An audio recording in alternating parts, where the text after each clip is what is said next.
Hello and welcome to the Calmcast, a time to feel calm and think clearly. I'm Claire Downham, the Queen of Calm, a transformational life coach. I was a burnt out head teacher who finally made the journey to calm after years of trying, and I want to prevent you from having to do the same. The Calmcast is a series of short explorations, gently guiding you back to your natural state, which is calm and clarity. Just listen like you would listen to music, with an open mind and curiosity. There's nothing else to do. Now let's relax into today's episode. Hi there. You can't do that. That's what I'm going to talk about today. That thought. We've all had it, haven't we? At some point or another. You can't do that. You can't do that. You're going to look stupid.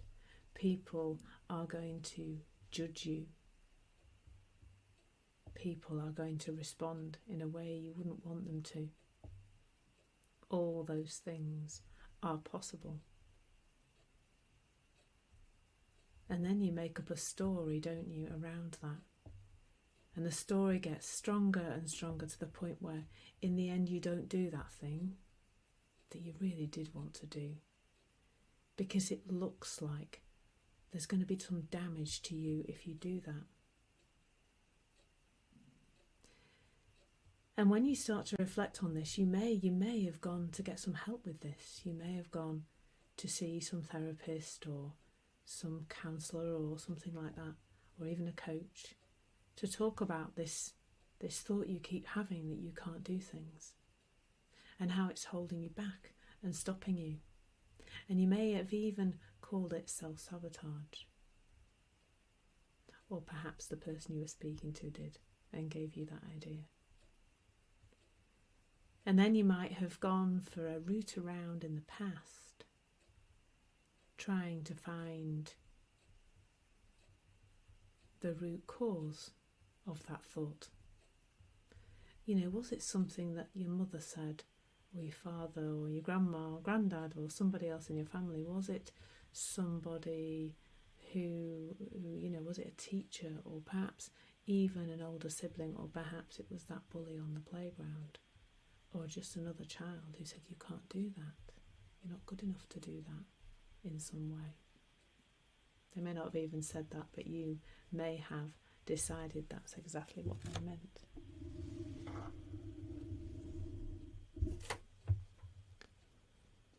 So it looks really complicated, doesn't it?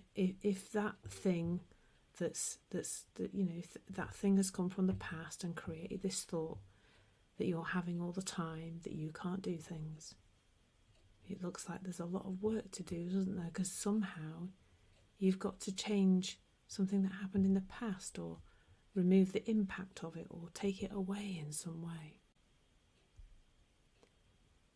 But it turns out it's not really as complicated as that. When you first hear that voice in your head that says you can't do that, there's a moment where you can make a different decision, where you can see in that moment that it's not true. It's just a thought that's popped into your head. And it really can be that simple. You can't do that. I swipe left on that thought. That's a Tinder reference for those who don't know. I don't see that thought as true. I don't see it as relevant. I'm just going to ignore it. The problem is that we don't often do that, do we? Especially, I think, if we've got the story about where it came from. Oh, there's that thought again. I can't do that thought. Oh, I know why I've got that. It's because those people said it to me when I was younger. And then it seems really, really solid and true and immovable. But there's a few things that are really helpful to know about that. And the first one is that you do not put thinking in your head, and neither do the people in your past. Thought appears. It appears moment by moment. Just like how these words are coming out of my mouth moment by moment, I've got very little to do with that. I'm not thinking about each and every word appearing, they're just appearing. And those thoughts in your head that tell you can't do things, they're the same. They're just appearing. And it turns out you don't have to take them seriously. They're not really yours anyway. They're just passing through you. And that can be really, really helpful to know.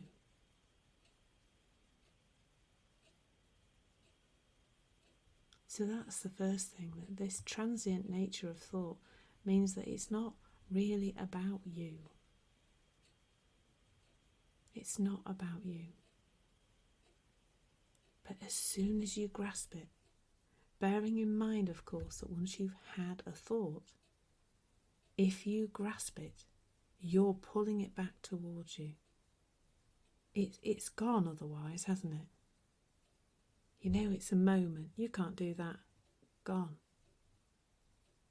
It's not the initial thought, you can't do that. It's the thoughts that you attach onto that.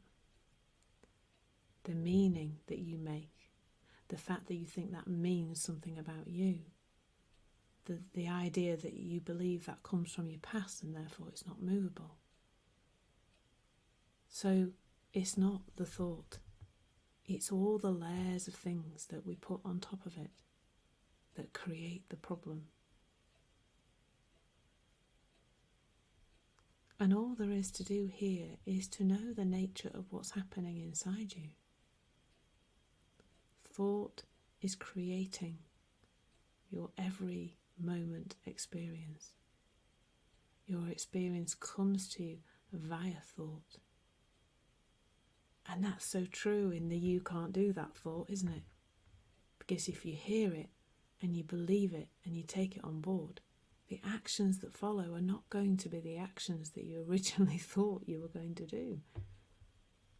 If you get an inspired action to do something and then that thought says you can't do that, you won't do it. This morning I have written to my MP. That's something I've never done before. I was a head teacher for 5 years and I never wrote to my MP during that 5 years, much as there were many things I could have challenged the government about in terms of education.